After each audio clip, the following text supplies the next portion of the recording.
राजस्थान का मुख्यमंत्री प्रधानमंत्री को एक पीपल का पेड़ दे करके कह रहा है एक खेजड़ी का पेड़ है और फिर उसका वृक्षारोपण कर रहा है। मैं मीडिया के द्वारा एक ही बात कहना चाहता हूँ, क्या राजस्थान में बुद्धिजीवी आदमियों के ऊपर ये राज करने के लिए ये अनपढ़ गंवार मुख्यमंत्री मिला था क्या, जो अपनी जायज मांग लेकर के रोडों तक उतर रहे हैं, अपने हक की लड़ाई लड़ रहे हैं, उनके ऊपर न्याय देने की बजाय डंडे बरसा रहे हैं, उनको अपराधियों की तरह जेल में ठूंसा जा रहा है। ये लोकतंत्र की हत्या है। मैं जवाहर सिंह मैडम से कहूंगा कि ये जातिवाद का जो जहर घोल रहे हो, जो ये हिंदू मुसलमानों की जो आप लड़ाई करा रहे हो, इससे हिंदुस्तान सनातन धर्म नहीं कह रहा था। आज हिंदुस्तान के अंदर भी ये बात हम कह सकते हैं कि हमारा आरएसएस के जो मेंबर बन करके बैठे हैं, मठाधीश बन करके बैठे हैं, उन्होंने तो राम मंदिर का चंदा खा गए। मैं आज के छात्रों को न्याय दिला सकती है, ना ये किसानों के बारे में कुछ करती है। ये तो सिर्फ कागजों में अनाउंसमेंट करके अपना घर भर रहे हैं। आपके साथ में आरएलपी कार्यकर्ता मौजूद है और फिलहाल मैं आज जानने की कोशिश करांगा प्रदेश में किस तरीका से देखो होते हमारी पार्टी ने। देखो, प्रदेश के अंदर राष्ट्रीय लोकतांत्रिक पार्टी एक तीसरे मोर्चे के रूप में उभर कर आई है और आज हमारी एक सीट नहीं होते हुए भी हमारे सुप्रीमो श्री राष्ट्रीय अध्यक्ष सुप्रीमो हनुमान बेनीवाल और आरएलपी के तमाम कमांडो और सिपाहियों की हर जगह इस सरकार ने लोहा माना है और आगे भी ये लोहा मानती रहेगी और हम इसे लोहा देते रहेंगे। आज बड़े दुर्भाग्य की बात है कि राजस्थान का मुख्यमंत्री और देश का प्रधानमंत्री, राजस्थान का मुख्यमंत्री प्रधानमंत्री को एक पीपल का पेड़ दे करके कह रहा है एक खेजड़ी का पेड़ है और फिर उसका वृक्षारोपण कर रहा है। आज वर्ल्ड के अंदर राजस्थान की वो सूरों की जन्मभूमि जिसकी वाहवाही की जगह आज थू थू हो रही है। मैं मीडिया के द्वारा एक ही बात कहना चाहता हूँ, क्या राजस्थान में बुद्धिजीवी आदमियों के ऊपर ये राज करने के लिए ये अनपढ़ गंवार मुख्यमंत्री मिला था क्या, जिसे ना तो अपने मंत्रियों के नाम मालूम है और ना ही उसे खेजड़ी और पीपल का मालूम है, ना किसी को सच्ची श्रद्धांजलि दे रहा है। न जाने कितने कैसे शब्द कह दिए उन्होंने, जिनके लिए राजस्थान में आज हमारे सीएम बन करके बैठे हैं, उनकी भजनलाल की थू थू हो रही है। और पहली बार 70 साल के शासनकाल में मैं पहली बार ये देखने को मिला है, मेरी उम्र भी आज 56 साल की हो गई, ऐसा मुख्यमंत्री और ऐसी सरकार कभी नहीं आई। जो विरोध प्रदर्शन करने वाले हैं, जो अपनी जायज मांग लेकर के रोडों तक उतर रहे हैं, अपने हक की लड़ाई लड़ रहे हैं, उनके ऊपर न्याय देने की बजाय डंडे बरसा रहे हैं, उनको अपराधियों की तरह जेल में ठूंसा जा रहा है। ये लोकतंत्र की हत्या है, ये लोकतंत्र की हत्या है।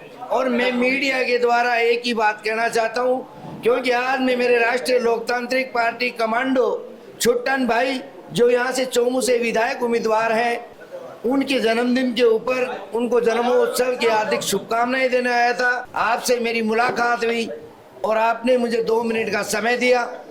आप हिंदुस्तान के चौथे स्तंभ हो, मैं आपकी कदर तहे दिल से कदर करता हूँ और करता रहूँगा। और मुझे सच्ची उम्मीद है कि आप लड़ाई, हकीकत जो जमीन की लड़ाई है, वो आप अपने चैनल पे दिखाएंगे। और मैं इस मीडिया के द्वारा फिर कहूँगा, मदन राठौड़ को कहूँगा, गजेंद्र खींवसर चिकित्सा मंत्री से कहूँगा और यूडीएच मंत्री जाबर सिंह खर्रा से कहूँगा और मैं जवाहर सिंह मैडम से कहूँगा कि ये जातिवाद का जो जहर घोल रहे हो, जो ये हिंदू मुसलमानों की जो आप लड़ाई करा रहे हो, इससे हिंदुस्तान सनातन धर्म नहीं कह रहा था। सनातन धर्म हिंदुस्तान में तब कहा गया था जिस सभी धर्मों को समानता से उनकी इज्जत की जाए, हर जाति हर धर्म के आदमी को बराबर का दर्जा दिया जाए, भाईचारा बढ़ाए, तब जाकर के सनातन शब्द बनता है। अगर वो मेरे शब्दों की कहीं भी अगर पुष्टि करना चाहे तो पढ़े लिखे विद्वानों से करवा करके देख ले। सनातन नाम सिर्फ हिंदू का नहीं है, सनातन वो है जिसमें सभी धर्म रहते हो और सभी धर्मों की बराबर इज्जत होती हो या मानते हो, उस देश को सनातन धर्म का देश कहते हैं। और हिंदुस्तान में तो हर जाति, हर तबके का वैसे ही विशेष दर्जा दिया गया है। ये जातिवाद का जहर घोल करके और परिसीमन में ये जातीय समीकरण बना बोल करके रहे हो जहर, जहर कौन बोल रहे हो? जहर घेर रहे भारतीय जनता पार्टी वाले, आरएसएस वाले। और ये भारतीय जनता पार्टी थोड़ी है, ये आरएसएस है। और आरएसएस जिस प्रकार से ये यहूदियों के लिए, जिस प्रकार से ये तालिबानियों के लिए कहते हैं, आज हिंदुस्तान के अंदर भी ये बात हम कह सकते हैं कि हमारा आरएसएस के जो मेंबर बन करके बैठे हैं, मठाधीश बन करके बैठे हैं, उन्होंने तो राम मंदिर का चंदा खा गए। और ये तो बता रहे हैं 400 करोड़ 200 करोड़। मैं कहता हूं कम से कम 1 अरब 1000 रुपए कम से कम गमन हुआ है। ये छोटा सा चोमू है जहां से जिस समय मंदिर बना था उस समय मैंने भी मेरे दोस्तों के द्वारा डोनेशन लेकर के 3 गाड़ियां सामान की, और कम से कम उस जमाने में हमने 60 लाख रुपए भेजे थे। वो पैसा कहाँ है? एक छोटे से चोमू से, एक मेरे जैसे छोटे से कार्यकर्ता के द्वारा, मेरी टीम में उस समय मुश्किल से 50 आदमी थे, उनके द्वारा अगर इतना चंदा अगर हम उगा करके बेच सकते हैं तो मेरे से न जाने कितने बड़े हिंदुस्तान में बैठे हैं। ये गमन हुआ है, राम के नाम पर लूट हो रही है, हिंदू और मुसलमानों का दंगा करवा करके ये ना तो साधुओं को न्याय दिला सकती है, न आज के छात्रों को न्याय दिला सकती है, ना ये किसानों के बारे में कुछ करती है। ये तो सिर्फ कागजों में अनाउंसमेंट करके अपना घर भर रहे हैं, रिश्वत लेकर के दलाल पाल रखे हैं, अनाप शनाप दयाल। जब मैं बोलता हूँ बाइट पे तो मेरे पास फोन आते हैं, भाई कितने में बिका? राष्ट्रीय लोकतांत्रिक पार्टी का एक भी सिपाही, एक भी कमांडो बिकाऊ न कल था, न आज है और न कल होगा। हम चोमू के लिए कहने को सपनों देखो, आरएलपी चोमू के लिए क्या सपनों देख रही है वो बताओ। राष्ट्रीय लोकतांत्रिक पार्टी के ये तो जातीय समीकरण करके मेरे छुट्टन भाई को 2 बार इलेक्शन हराया है, और अब की बार मेरा यूथ, मेरे बुजुर्ग सब जाग चुके हैं और इस अन्याय की लड़ाई में न्याय का योद्धा बन करके आज जो छुट्टन भाई चोमू की जनता के लिए राजस्थान में जहाँ भी आंदोलन होते हैं वहाँ अग्निय पंक्ति में खड़े रहते हैं। और ये चोमू की जनता का लाडला है, ये चोमू का नेता नहीं है, ये चोमू का समाज सेवक है, और चोमू की जनता इससे मोहब्बत करती है। और 2028 तक हमारा जो मुकाबला होगा वो आप अपने चैनल से खुद ही कहोगे कि पहली बार इतने अंतर से राष्ट्रीय लोकतांत्रिक पार्टी का कैंडिडेट सबसे ज्यादा अंतर में अगर जीतने वाला होगा तो उसका नाम छुट्टन यादव होगा। मानो कि छुट्टन यादव कितना वोट मिल वाला है 2028 में? भाई कम से कम 1.5 लाख वोट मिलेंगे अब की बार। छुट्टन यादव को 1.5 लाख वोट मिलेंगे, 1,20,000 प्लस।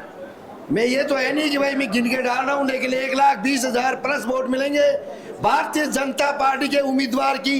हो सकता है 2028 में जमानत जब्त हो जाए। ये मैं रामलाल सर मैं खड़ाऊंगा तो बुरी तरह, मतलब जमानत से भी बुरी जमानत की हार होती है ना, वो हार होगी, क्योंकि उन्होंने जो ये जातिवाद का जहर जो घोला है ना, सबसे ज्यादा विधायक रामलाल ने हिंदू मुसलमानों को लड़ाने का काम, मस्जिद के मामले में दंगा प्रसाद कराने का काम, ये पूर्व विधायक रामलाल शर्मा के हैं। और उसके जो पाले हुए जो अपने आप को वो सेवक कहता है, उनका भी यही काम है। और बात कर रहे हो? हाँ जी, उनकी बात कर रहे हो। सेवक तो उसके पाले हुए जो भी कार्यकर्ता हैं बहुत से हैं, उनमें नाम तो मैं किनका जानता नहीं।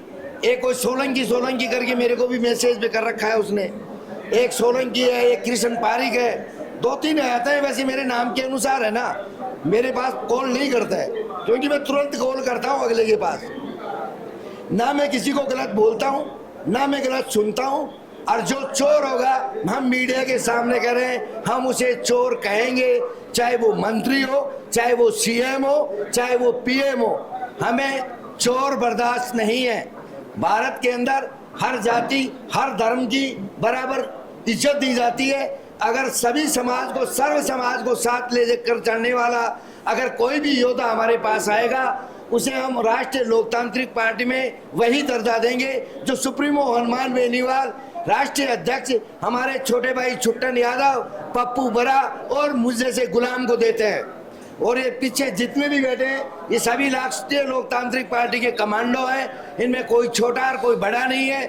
जो जिसे बोलना आता है वो बोलता है, जिसे काम करना आता है वो काम करता है। हम सब फील्ड में हमारी राष्ट्रीय लोकतांत्रिक पार्टी के द्वारा बताए सुप्रीमो के द्वारा दिए गए निर्देशों के अनुसार हम हमारी जनता से संपर्क कर रहे हैं और 1 और 11 कर रहे हैं। और 11 की गिनती कितनी होती है वो मीडिया भी जानती है और विपक्ष भी जानता है।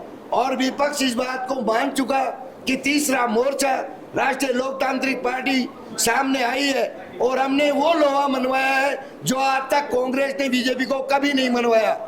आज तक 2018 से अब तक रैलियों में कभी दंगे नहीं हुए थे, लेकिन उन्होंने अपने ही आदमी को पैसे दे करके रैली में भेजना, उपद्रव करवाना और लड़ाई झगड़े का रूप लेकर के राष्ट्रीय लोकतांत्रिक पार्टी को की घटना है यह घटना अभी जो बाड़मेर गए थे सुप्रीमो उसकी रैली की बात है। वो गाड़ी वाला काफी देर से परेशान कर रहा था, उसको हमारे कार्यकर्ताओं ने मना भी किया, लेकिन उसके बावजूद भी वो स्टंट मार रहा था, सुप्रीमो की गाड़ी के आड़े लगा रहा था।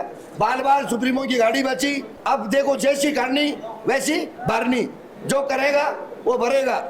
और लेकिन कानून हाथ में ले वो ठीक बात थोड़ी है। हाँ, मैं कह सकता हूँ कि कानून हाथ में नहीं लेना चाहिए। और अगर जो लिया भी है तो हमारे वो जो सिपाही है ना वो भावुक ज्यादा है।